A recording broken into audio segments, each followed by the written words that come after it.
आज का जो हमारा टॉपिक है वो है पैल्पिटेशंस। ठीक है, स्टार्ट करते हैं।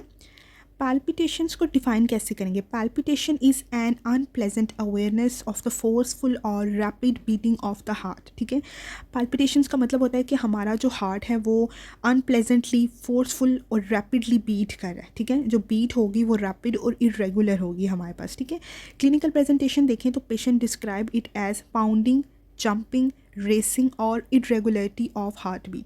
अब जैसे कोई बंदा भाग रहा होता है या जंपिंग कर रहा होगा या फिर पाउंडिंग की कंडीशन में होगा, तो उस टाइम जिस तरह पेशेंट को फील आ रहा होता है ना, तो उस तरह की जो फीलिंग आ रही होगी हार्ट बीट में, उसे हम कहते हैं पाल्पिटेशंस। ठीक है, palpitations can develop by change in heart rate, rhythm, ectopic beats, compensatory pauses, forms of tachycardia and sudden bradycardia.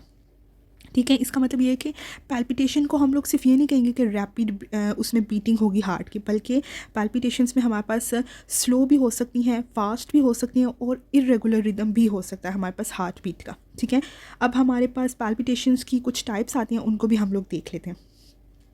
सबसे पहले आती है हमारे पास प्री मैच्योर एक्टोपिक बीट्स। ठीक है, अब ये हमारे पास किस तरह की बीट्स होती हैं हार्ट बीट?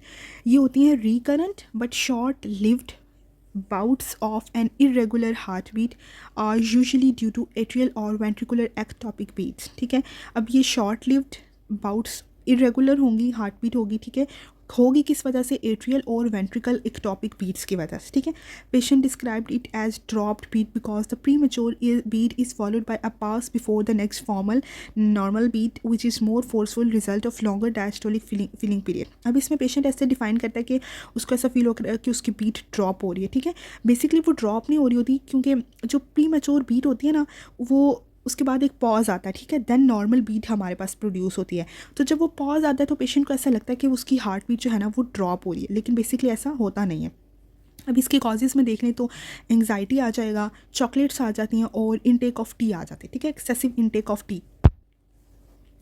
उसके बाद सेकंड टाइप पे चलते हैं। सेकंड टाइप हमारे पास आती है पैरोक्सिस्मल टैकीकार्डिया। ठीक है, अब इसमें क्या होगा? टैकीकार्डिया से ये रिप्रेजेंट करे कि हमारे पास वेरी रैपिड जो है वो हार्ट बीट होगी, ग्रेटर दैन 120 पर मिनट, और ये अब्रप्टली स्टार्ट होगी और टर्मिनेट भी सडनली हो जाएगी। ठीक है, पैरोक्सिस्मल टैकीकार्डिया की तरह, मतलब एकदम स्टार्ट होकर एकदम ख़त्म हो जाएगी।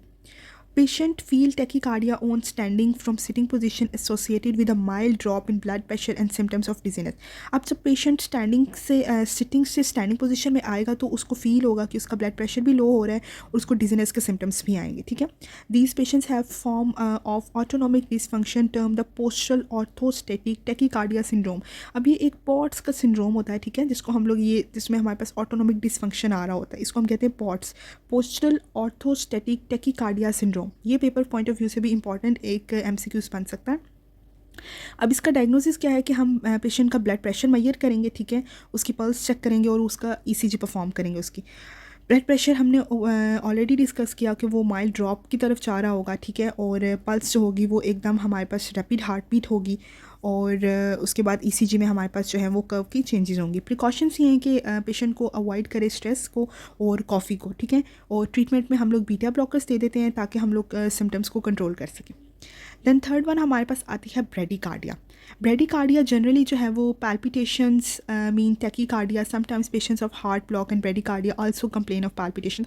इसको भी हम लोग पैल्पिटेशंस के उसमें ही रखेंगे।